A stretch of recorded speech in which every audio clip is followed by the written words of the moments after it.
5 everyday things that are affecting your fertility without you knowing it. I am Dr. Shilpa from Dr. Shilpa's IVF and Fertility, Pizzadugoda, Hyderabad. So, మన routine గా use చేసే 5 things ఫర్టిలిటీని ఎలా effect చేస్తాయని ఈ వీడియోలో discuss చేద్దాము.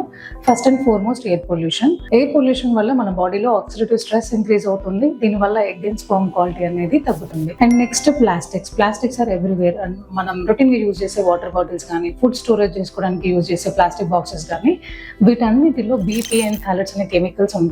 ఈ chronic exposure వల్ల హార్మోన్స్ అనేది డిస్టర్బ్ అవుతుంది. And pesticide contaminated foods, vegetables and మనం రొటీన్ గా క్లీనింగ్ యూజ్ చేసే ప్రోడక్ట్స్ కానీ అండ్ కాస్మెటిక్స్ కానీ వీటన్నిటిలో ఎండోక్రైన్ డిస్టర్బింగ్ కెమికల్స్ ఉంటాయి. వీటి వల్ల హార్మోనల్ బ్యాలెన్స్ అనేది తగ్గుతుంది అండ్ తద్వారా ఎగ్ అండ్ స్పర్మ్ క్వాలిటీ కూడా డిస్టర్బ్ అవుతుంది. అండ్ నెక్స్ట్ వచ్చేసి స్మోకింగ్ వల్ల లంగ్స్ ఒకటి డ్యామేజ్ అవ్వదు and it effects the egg and sperm quality and miscarriage risk కూడా ఇంక్రీజ్ అవుతుంది. అండ్ పువర్ స్లీప్, స్ట్రెస్ వల్ల ఎగ్ అండ్ స్పర్మ్ క్వాలిటీ తగ్గుతుంది.